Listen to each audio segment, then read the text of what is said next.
How's it going, everybody? This is B7T coming at y'all with the review of Frozen 2, written and directed by Jennifer Lee and Chris Buck.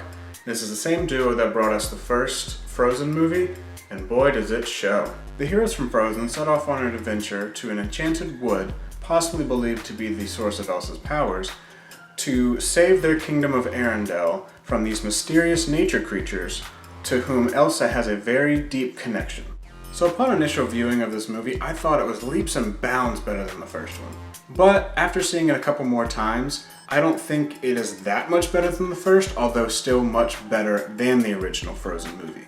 I think this was the right direction that the story took. There was an alternative theory that I had, I guess you could say, that it could have gone, but I do think this ultimately was better for the story. And in contrast to the first one, I do like that this movie was geared more towards Elsa being that main character and driving that plot that was set up by those nature spirits that kind of kicked them out of Arendelle. I thought that was a good change from the first one, which was more geared towards Anna. I thought it was great, learning more backstory of their family, seeing Elsa in a kind of a different light than the first one. First one, her powers are really, we don't really know what's going on with them. They're very strange, but now she seems to understand what's going on and she embraces her powers instead of rejecting them. And it's good to see her really take hold of what that is. But at the same time, you still see this internal conflict from her from the very beginning of, this really isn't where I should be. These are my people, yeah, but is this the right path for me? And seeing Elsa have more of a clear understanding of her powers and interacting with those nature spirits was really visually mind-blowing, especially in the climax of the movie and in her two solo songs. And it really brings it all together very nicely, and I love the direction they went with Elsa in this movie. On the other side of that, though, Anna was very annoying to me.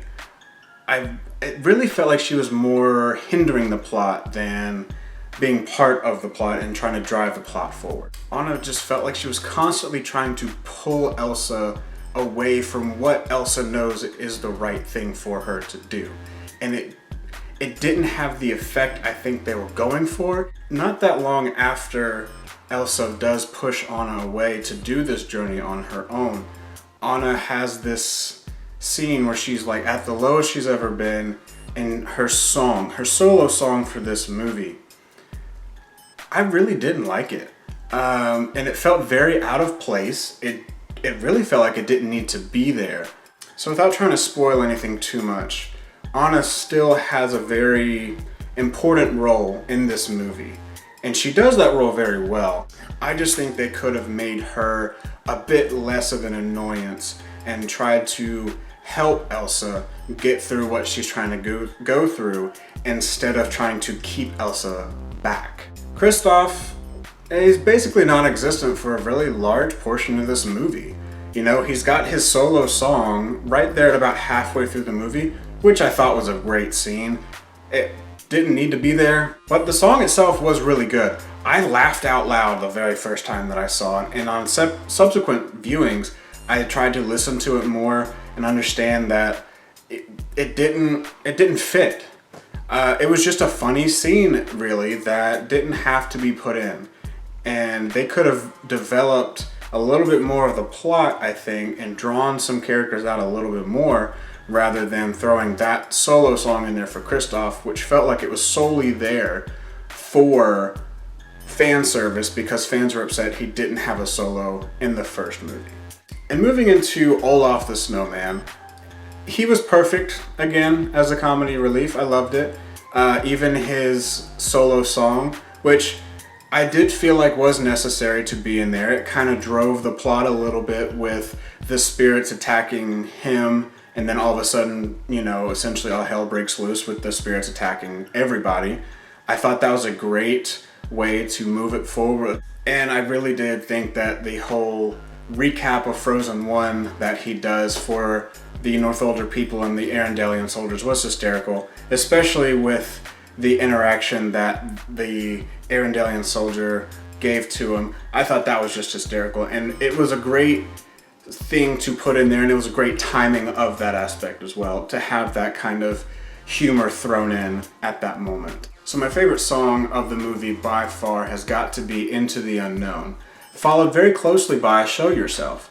The reason I didn't like Show Yourself quite as much is Show Yourself felt more like it was that epic movie climactic moment, which it was, and it was visually beautiful. But Into the Unknown felt like it was just more of a great song in general, which is why they gave it to Panic at the Disco to do as the single release from this movie. I think that overall I'd probably give this movie a 9.1. I really love this movie. I would highly recommend it to anybody, especially if you liked the first movie. Just my biggest problems with it were that Anna felt more like a plot hindrance instead of a plot driver, which as a main character that was kind of off-putting going back and watching it again. It just felt like there were too many songs. Like I mentioned before, I really think they could have cut out Anna's song or made it a different type of song and not a musical song. Putting those two things aside, everything else about this movie is amazing. The animation is stunning. It is so much better than the first one, and that's saying something because the animation in the first one was amazing. So that's all I got for the review of Frozen 2, guys. Like I said, I really liked this movie. I hope you did too if you saw it, and if you didn't see it, I would highly recommend it. So that's all I've got for you guys today. Go ahead and hit that like button, subscribe to the channel, and I'll see you guys next time.